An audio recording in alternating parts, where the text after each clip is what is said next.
Après m'être remarié, mon mari a commencé à dire « je vais la mettre au lit et à aller dans la chambre de ma fille de 5 ans ». J'étais reconnaissante pour sa gentille proposition, mais le lendemain matin, elle avait toujours une forte fièvre. Soupçonneuse, j'ai installé une caméra cachée. Au moment où j'ai vu les images, j'ai couru à la police en tremblant.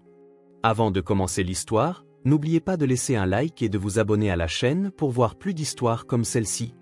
Une année s'était écoulée depuis que Rachel Harrison et sa fille Emma avaient commencé leur nouvelle vie dans un quartier résidentiel en banlieue de Columbus, dans l'Ohio. Le parcours de Rachel avait été tout sauf un long fleuve tranquille. 3 ans plus tôt, elle avait perdu son mari bien-aimé, David, dans un accident de voiture soudain, la laissant élever seule Emma, alors âgée de 2 ans. Travailler à domicile en tant que graphiste tout en étant mère célibataire s'était avéré plus difficile qu'elle ne l'avait jamais imaginé. Les communications tardives avec les clients, la pression quotidienne des délais, le plus douloureux, l'incapacité de répondre à la question d'Emma, « Quand est-ce que papa rentre ?» Rachel avait frôlé la dépression à plusieurs reprises, mais le sourire d'Emma était la seule chose qui la faisait tenir. Le tournant était arrivé au printemps dernier. Lors d'un événement caritatif à l'hôpital pour enfants local, Rachel avait rencontré le docteur Mark Stephenson. En tant que pédiatre, il avait un sourire doux et des yeux bienveillants, et il avait traité Emma avec une attention immédiate. Dès leur première rencontre, bien que timide, Emma s'était assise sur les genoux de Mark pendant qu'il lui lisait un livre d'images. « Tu es très intelligente, jeune demoiselle », dit Mark en caressant doucement la tête d'Emma. « Que veux-tu faire quand tu seras grande ?»« Médecin. Comme papa. Je veux que tout le monde se sente mieux. » Rachel et Mark sourirent aux paroles innocentes d'Emma. À cet instant, quelque chose de chaleureux s'éveilla au plus profond du cœur de Rachel. Pour quelqu'un qui ne pouvait même pas imaginer renouer avec une autre personne après avoir perdu David, cela ressemblait à un petit miracle. La relation de Rachel avec Mark progressa en douceur. Il ne brusquait jamais les choses, s'adaptant toujours au rythme de Rachel et d'Emma.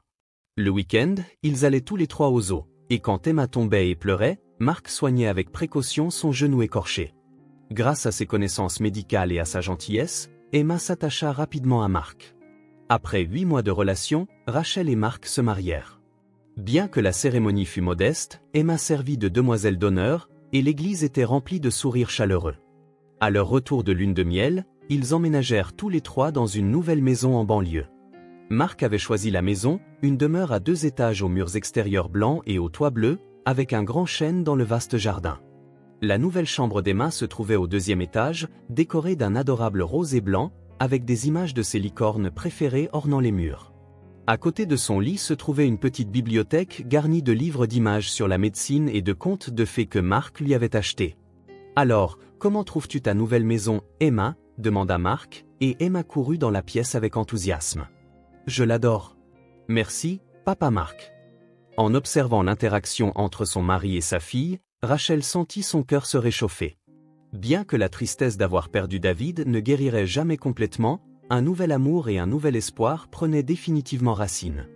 Mark aimait Emma comme un vrai père, et Emma, en retour, chérissait Mark de tout son cœur. Les matins de semaine, pendant que Rachel se préparait pour sa routine de télétravail, Mark préparait souvent le petit déjeuner d'Emma et l'emmenait à l'école maternelle. Le soir, ils se retrouvaient tous les 3 dans la cuisine pour préparer le dîner. Emma, juchée sur une petite chaise, lavait les légumes et aidait à des tâches simples. « Aujourd'hui, j'ai eu une adorable petite fille comme patiente », racontait Mark au dîner. Elle avait à peu près l'âge d'Emma et était très courageuse. Elle n'a même pas pleuré pour sa piqûre. « Moi non plus, je ne pleure pas pour les piqûres », disait fièrement Emma, faisant rire Rachel et Mark. Le soir, ils s'asseyaient tous les 3 sur le canapé pour regarder des films ou observer Emma s'exercer au piano. Bien que Mark fût occupé par son emploi du temps exigeant de médecin, il faisait toujours de sa famille une priorité. Quand le travail de Rachel devenait intense, il aidait volontiers aux tâches ménagères et à la garde des enfants, lui massant même parfois les épaules fatiguées. « Vous rencontrer, toutes les 2, m'a rendu vraiment heureux », confia Mark à Rachel un soir après avoir couché Emma. « J'ai toujours voulu une famille, mais je n'aurais jamais pensé en avoir une aussi merveilleuse. » Rachel serra fort la main de son mari. 3 ans plus tôt, après ce désespoir, elle n'aurait jamais pu imaginer ressentir un tel bonheur. Elle était profondément reconnaissante à Mark de montrer à Emma l'amour d'un vrai père. Leur vie de nouvelle famille avait commencé sans heurts. Environ 6 mois plus tard, un changement majeur survint dans le travail de Rachel. Une grande agence de publicité locale lui confia un projet de branding à grande échelle. Le client était une chaîne de restaurants visant une expansion nationale, et le travail comprenait toute l'identité visuelle, de la conception du logo à l'emballage en passant par le site web. C'est une opportunité formidable, dit Marc en regardant le contrat. C'est la preuve que ton talent est reconnu. Je suis fier de toi. Rachel ressentit à la fois de la joie et de l'anxiété. Le projet avait des délais serrés, et elle anticipait bien plus de nuits de travail que jamais auparavant. Elle s'inquiétait d'avoir moins de temps avec Emma.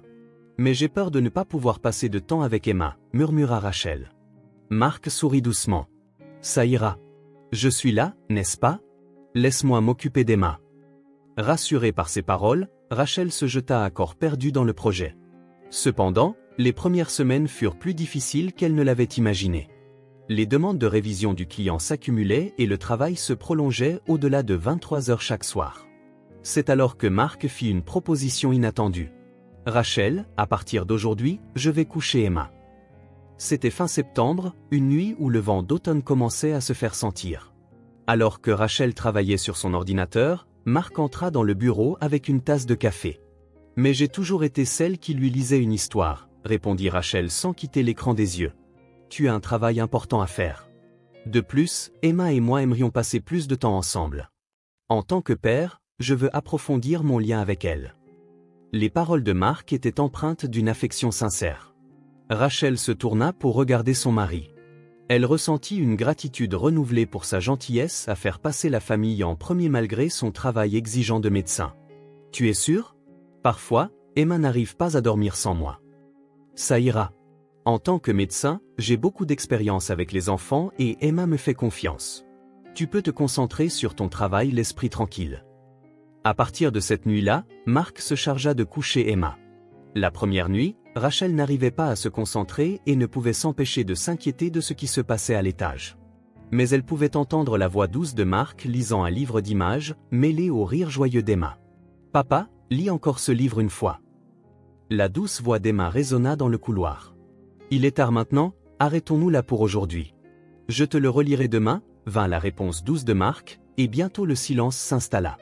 Rachel retourna à son travail, soulagée.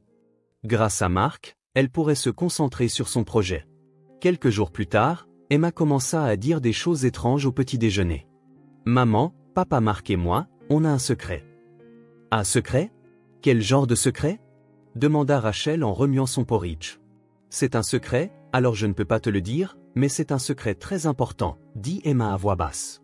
Marc, lisant son journal, expliqua, les enfants disent souvent ce genre de choses, sorties de leur imagination.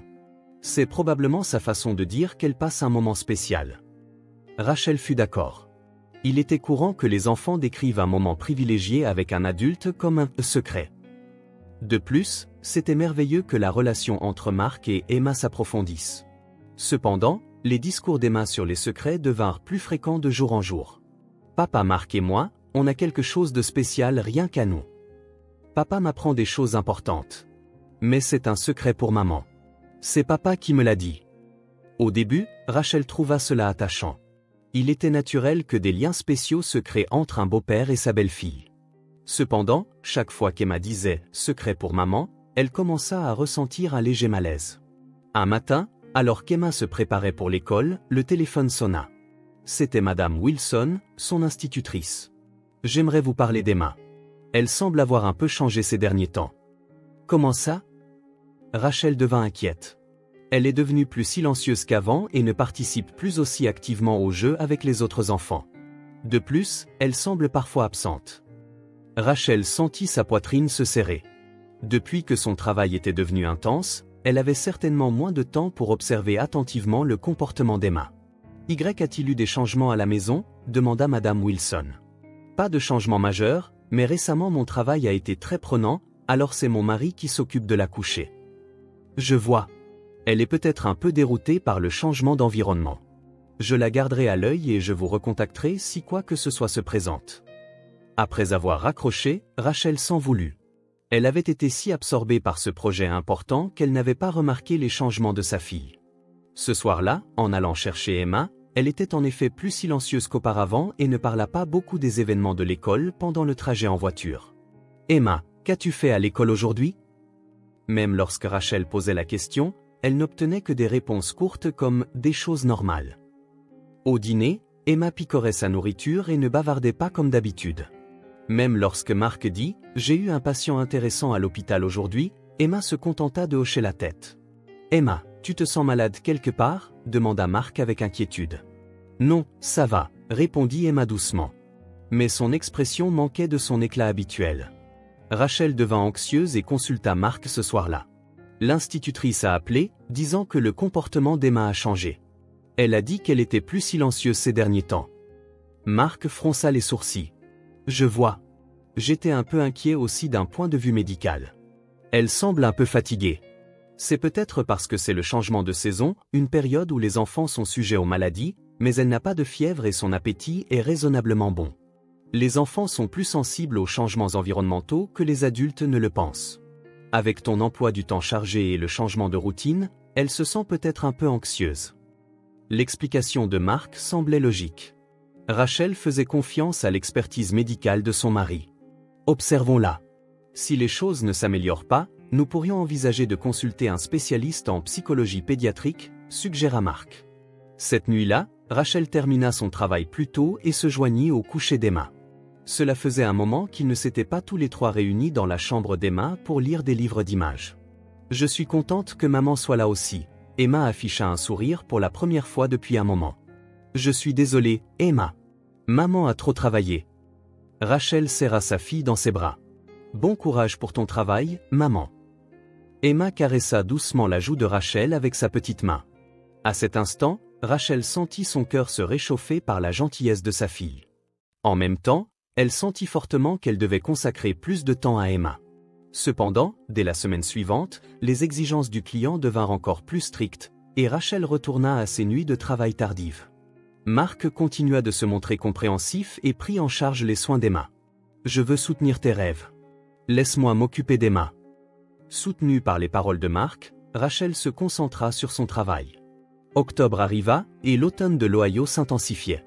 Le chêne du jardin se teinta d'une belle couleur dorée, et le froid du matin et du soir devenait plus vif. Le projet de Rachel atteignait son apogée, et le travail intense se poursuivait jour après jour. Marc continuait de se montrer compréhensif et avait entièrement pris en charge les soins d'Emma. Cependant, quelque chose tracassait Rachel. Le matin après que Marc avait couché Emma, elle tombait presque invariablement malade. Elle le remarqua pour la première fois la deuxième semaine d'octobre. Le lundi matin, en allant réveiller Emma comme d'habitude, son front était chaud. « Emma, est-ce que tu as mal quelque part ?» demanda Rachel avec inquiétude. « Je me sens un peu patraque » répondit Emma faiblement. Marc posa immédiatement un diagnostic médical. « C'est le changement de saison, elle a probablement attrapé un rhume. Si elle se repose à la maison aujourd'hui au lieu d'aller à l'école, ça ira. » Rachel ajusta son emploi du temps pour soigner Emma. À midi, sa fièvre avait baissé et le soir, elle avait retrouvé son énergie. Cependant, le mardi suivant, Emma développa à nouveau une forte fièvre. Rachel devint anxieuse. Les fièvres chez les enfants ne sont pas inhabituelles. Elle a peut-être attrapé un virus à l'école, expliqua calmement Marc, mais l'anxiété de Rachel ne faisait que grandir. La troisième fois qu'elle eut de la fièvre, c'était le jeudi suivant. Emma était apathique dès le matin. Avoir de la fièvre aussi souvent, je me demande si elle n'a pas une maladie. Rachel consulta Marc. La fréquence est un peu élevée, en effet. Mais même si nous faisions des tests, je ne pense pas que nous trouverions d'anomalies particulières. Le système immunitaire des enfants est encore en développement, donc ils ont de la fièvre plus fréquemment que les adultes. L'explication de Marc semblait médicalement correcte, mais l'instinct maternel de Rachel lui disait que quelque chose clochait. Ce qui la dérangeait particulièrement, c'était le moment où les fièvres d'Emma survenaient. En y réfléchissant bien, elle avait l'impression que les fièvres ne se produisaient que le matin après que Marc l'avait couchée. Rachel sortit un petit carnet et commença à noter l'état d'Emma. Elle nota soigneusement les dates, la température corporelle, l'heure du coucher la veille et qu'il avait mise au lit.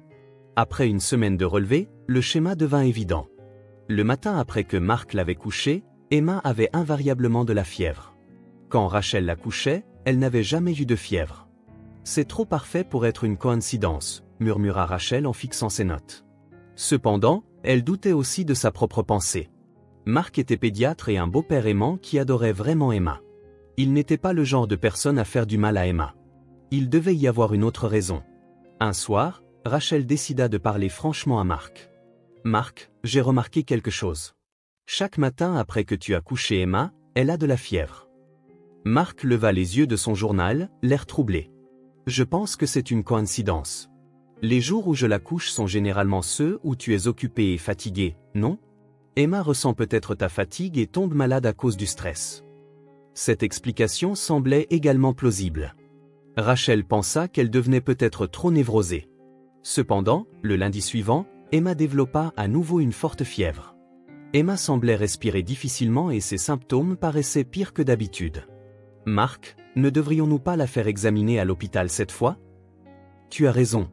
Faisons une prise de sang, juste pour être sûr. » Marc accepta. Cependant, les résultats des tests le lendemain ne montrèrent aucune anomalie. Le nombre de globules blancs, les niveaux de CRP, tout était dans la normale. « Il semble que ce soit des symptômes de rhume temporaire », expliqua le médecin qui avait procédé à l'examen. « Il n'y a pas de quoi s'inquiéter. » Rachel se sentit soulagée, mais en même temps, un sentiment persistant demeurait. Même si médicalement il n'y avait pas de problème, elle ne pouvait pas expliquer pourquoi les fièvres ne survenaient que le matin après que Marc l'avait couchée. Ce vendredi-là, Rachel prit une grande décision. Pour connaître la vérité, elle décida d'installer une caméra cachée dans la chambre d'Emma. Elle commanda une petite caméra de surveillance en ligne, qui arriva pendant le week-end. Elle était de la taille de sa paume et pouvait être dissimulée derrière la bibliothèque d'Emma. Rachel se sentit coupable mais se dit que c'était nécessaire pour la sécurité de sa fille. Lundi soir, Marc monta coucher Emma comme d'habitude. Rachel travaillait dans son bureau, sentant son cœur s'accélérer. « Papa, quel livre on lit aujourd'hui ?» La voix d'Emma résonna dans le couloir. « Ayons une discussion spéciale aujourd'hui », entendions la voix de Marc. Après cela, une conversation à voix basse se fit entendre de la chambre d'Emma, mais le contenu était inaudible. Environ 30 minutes plus tard, Marc redescendit. « Emma s'est endormie tout de suite », rapporta-t-il comme si de rien n'était. Le lendemain matin, comme prévu, Emma avait une forte fièvre. Rachel contacta son client pour l'informer qu'elle partait plus tôt et soigna Emma. L'après-midi, pendant qu'Emma faisait la sieste, Rachel vérifia les images de la caméra, les mains tremblantes. Les 30 premières minutes montraient une scène ordinaire de Marc lisant des livres d'images à Emma. Emma écoutait joyeusement et Marc lui parlait avec bienveillance. Cependant, après qu'Emma se fût endormie, une scène incroyable fut capturée. Marc se leva doucement et sortit une petite seringue du tiroir de la table de chevet d'Emma. C'était une seringue médicale contenant un liquide clair. Avec des gestes experts, Marc découvrit le bras d'Emma et lui fit une injection. Emma dormait et ne se rendit compte de rien. Rachel fixa l'écran, son corps tremblant de manière incontrôlable. Elle n'en croyait pas ses yeux. Son mari bien-aimé faisait des injections à sa fille sans raison. De plus, si c'était la cause des fièvres de sa fille. Pourquoi ? Pourquoi Marc ferait-il une chose pareille ? Murmura Rachel à voix haute. Dans la vidéo, après avoir terminé l'injection, Marc remit la seringue dans le tiroir, caressa les cheveux d'Emma comme si de rien n'était, et quitta la pièce. Les mains de Rachel tremblaient tellement qu'elle ne pouvait plus utiliser la souris. Diverses pensées se bousculaient dans son esprit. Marc était médecin. Peut-être y avait-il une raison médicale. Mais pourquoi ne l'avait-il pas consulté ? Pourquoi garder cela secret ? Pendant 30 minutes, Rachel ne put bouger. Elle ne pouvait pas accepter la réalité. Cependant, pensant à la sécurité de sa fille, elle devait agir. Les mains tremblantes, Rachel prit son téléphone portable et composa le 911. Elle donna son adresse et expliqua la situation aussi calmement que possible. Elle leur parla des preuves vidéo, du fait que sa fille avait invariablement de fortes fièvres le matin après les injections, et que son mari était pédiatre. Compris. Nous envoyons une voiture de patrouille immédiatement. Votre enfant est-il en sécurité maintenant ? Oui, elle dort. Mon mari est à l'hôpital. S'il vous plaît, ne quittez pas votre enfant avant notre arrivée.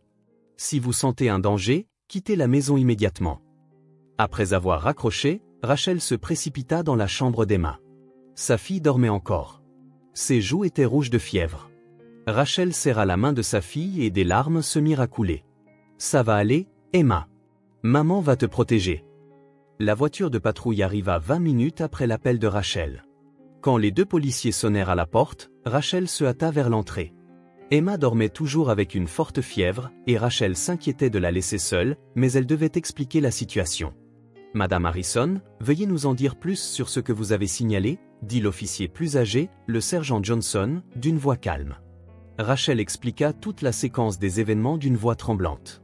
Elle parla en détail des schémas de fièvre d'Emma, des images de la caméra cachée et de la position de Mark en tant que médecin. « Pourrions-nous voir les images » demanda le jeune officier, l'officier Davis.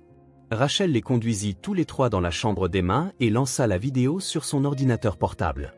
Les officiers regardèrent l'écran en silence, assistant à la scène où Mark sortait la seringue et injectait Emma endormie. « C'est clairement une preuve de maltraitance infantile » dit le sergent Johnson d'un air sévère. « Où se trouve votre mari actuellement ?»« Il devrait être de service à l'hôpital. »« Le Columbus Pediatric Medical Center. »« Compris. Nous allons immédiatement contacter nos collègues pour interpeller votre mari.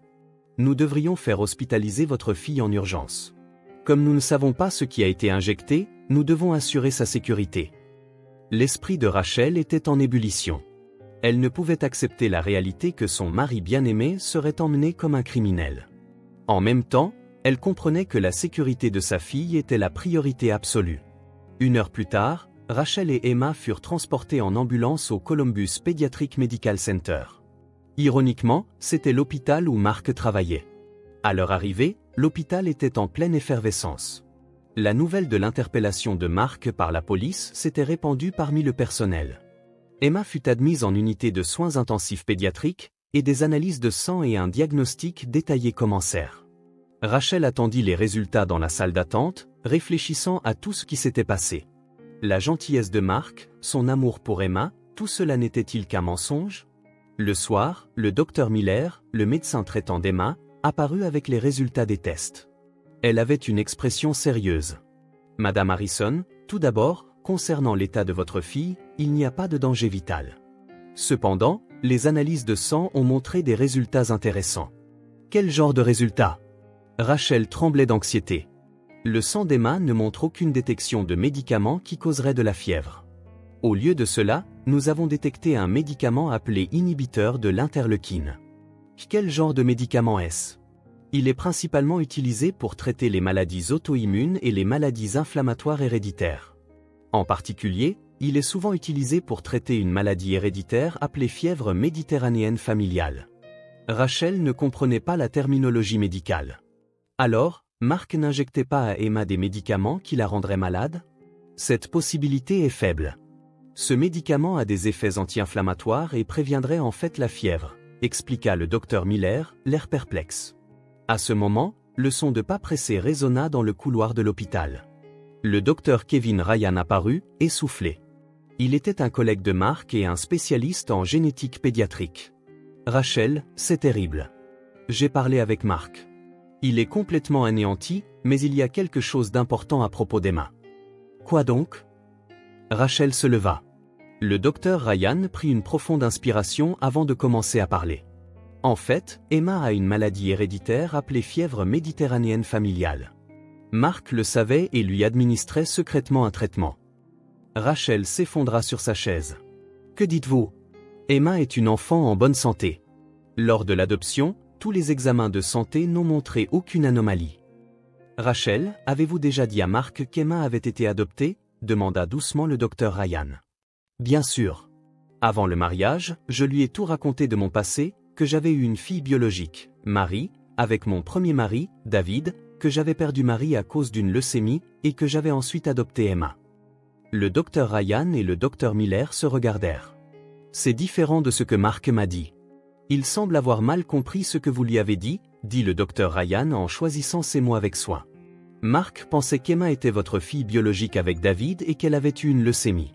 Il pensait que vous essayiez d'oublier la maladie, de l'effacer de votre mémoire. » Rachel était abasourdie. « C'est impossible. Je lui ai clairement expliqué qu'Emma avait été adoptée. Avant le mariage, vous souffriez de TSPT suite à la perte de Marie, n'est-ce pas?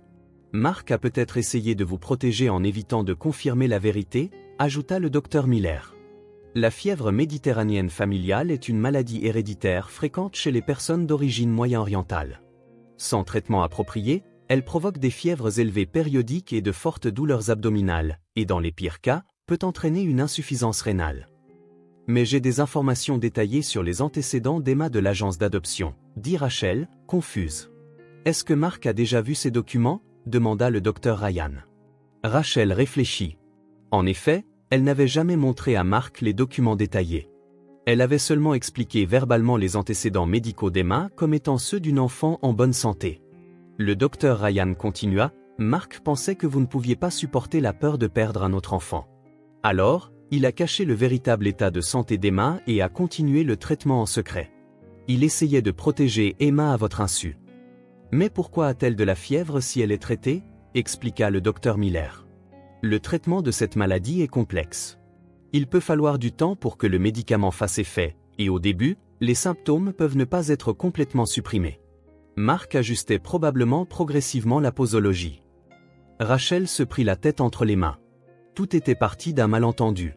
Marc ne faisait pas de mal à sa fille. Il essayait de lui sauver la vie. Mais pourquoi ne m'a-t-il pas consulté? Pleura Rachel. Vous souvenez-vous quand vous avez perdu Marie? Demanda doucement le docteur Ryan. Marc avait entendu cette histoire de nombreuses fois. Votre effondrement à l'hôpital, votre désespoir face au traitement. Il avait été témoin de tout cela. Il ne voulait pas vous faire revivre cette souffrance. À ce moment, le téléphone portable de Rachel sonna. C'était un appel du poste de police. Madame Harrison, nous avons de nouvelles informations sur votre mari. Nous avons trouvé un grand nombre d'articles médicaux et des dossiers détaillés sur votre fille dans son casier. Il semble que ce fut probablement une procédure médicale, pas de la maltraitance. Après avoir raccroché, Rachel se dirigea vers la chambre d'hôpital. Emma dormait sous perfusion. En regardant son visage endormi, Rachel commença à regretter son jugement. Elle avait livré son mari bien-aimé à la police comme un criminel. Tout n'était qu'un malentendu. Marc avait seulement essayé de protéger sa famille. Cependant, elle réalisa aussi douloureusement le danger de garder des secrets. S'ils avaient parlé de la vérité dès le début, cette tragédie aurait pu être évitée. Alors que la nuit tombait, Rachel continua de réfléchir toute la nuit au chevet d'Emma. 3 mois plus tard, Rachel préparait le petit déjeuner d'Emma dans la cuisine. Dehors, la neige de décembre s'accumulait tranquillement et un manteau blanc décorait les branches du chêne dans le jardin. Emma mangeait énergiquement ses céréales tout en parlant joyeusement des événements de l'école. « Maman, aujourd'hui en cours de santé, on a parlé des médicaments. L'institutrice a dit que si les médicaments sont bien utilisés, ils rendent tout le monde en bonne santé. » Rachel répondit avec un sourire. « C'est vrai, ton médicament, c'est pareil. » La fièvre méditerranéenne familiale d'Emma était bien contrôlée avec un traitement approprié. Elle recevait maintenant un traitement régulier sous la supervision d'un spécialiste en génétique pédiatrique, et la fréquence des fièvres avait considérablement diminué. Rachel et Emma comprenaient correctement la maladie et y faisaient face positivement. On entendit la porte d'entrée s'ouvrir. Marc rentrait du travail. Il avait reçu une suspension temporaire de sa licence médicale, mais sa peine fut réduite à une sentence légère avec sursis. Bien que le traitement non autorisé de patients soit une violation grave, il fut pris en considération que cela découlait de l'amour pour sa famille. Il était maintenant de retour au travail, exerçant dans le même service de pédiatrie qu'auparavant. « Je suis rentré. » La voix de Marc avait retrouvé son éclat d'antan. « Bienvenue à la maison, papa. » Emma accourut et Marc souleva sa fille. Au cours de ces 3 mois, des changements majeurs avaient eu lieu dans la famille Harrison. D'abord, Rachel avait commencé une thérapie. C'était pour faire face au traumatisme de la perte de sa première fille, Marie, et au TSPT de cet incident récent. Grâce à des séances hebdomadaires, elle affrontait ses émotions et ses blessures passées. Marc suivait également une thérapie psychologique familiale. Il regrettait profondément ses actions qui avaient créé une situation dangereuse en essayant de protéger ses proches. Il apprenait les dangers de garder des secrets et l'importance d'une véritable communication. Plus important encore, ils suivaient tous les 3 une thérapie familiale ensemble. 2 fois par mois, toute la famille se rendait chez un conseiller et discutait honnêtement des sentiments de chacun. Emma participait également à son niveau, disant « Les secrets, ça fait peur, mais dire la vérité, c'est rassurant. » À table, Marc dit à Rachel « Aujourd'hui, j'ai parlé avec le docteur Miller, le médecin traitant d'Emma à l'hôpital. Le traitement progresse bien, et nous pourrions peut-être réduire la fréquence des injections à partir du mois prochain. C'est une bonne nouvelle, Rachel afficha une expression soulagée. Emma, tu as entendu? Tu auras peut-être moins d'injections. Youpi! Mais je continuerai à bien faire mes injections jusqu'à ce que ma maladie soit guérie. Emma donna une réponse mature. Rachel et Mark furent émus par la croissance de leur fille. À travers cette expérience difficile, Emma avait appris à comprendre sa maladie et à accepter la nécessité du traitement. Et surtout, elle avait appris l'importance pour la famille d'affronter les difficultés ensemble. Ce soir-là, après avoir couché Emma, Rachel et Mark passèrent un moment de détente dans le salon. Quand je pense à ce qui s'est passé, j'ai encore le cœur serré, dit Rachel doucement. Je suis vraiment désolée de t'avoir dénoncé à la police. Mark prit la main de sa femme. J'ai eu tort, moi aussi. J'ai pris des décisions seul sans te consulter. Je pensais essayer de te protéger, mais j'ai fini par te blesser. Mais c'est différent maintenant. J'ai l'impression que nous sommes devenus une vraie famille. Oui, une famille qui partage la vérité, pas les secrets. Les deux s'enlacèrent doucement. La douleur du passé ne guérirait peut-être jamais complètement, mais ils étaient convaincus de pouvoir la surmonter en se faisant confiance et en se soutenant mutuellement. Le lendemain matin, avant qu'Emma ne parte à l'école, ils tinrent une courte réunion de famille. C'était une nouvelle habitude qu'ils avaient récemment instaurée. « Chérissons-nous les uns les autres aujourd'hui encore », dit Rachel. « Si nous avons des soucis, consultons toujours la famille », poursuivit Mark. « Et n'oublions pas que nous nous aimons », ajouta Emma. À la fin, ils posèrent leurs mains les unes sur les autres et commencèrent une nouvelle journée. La famille Harrison avait tissé des liens familiaux au sens le plus vrai du terme. Ils avaient appris que l'amour ne consiste pas seulement à se protéger les uns les autres, mais à accepter les faiblesses de chacun et à surmonter les difficultés ensemble. Par un matin calme sous la neige tombante, leur nouvelle vie commençait.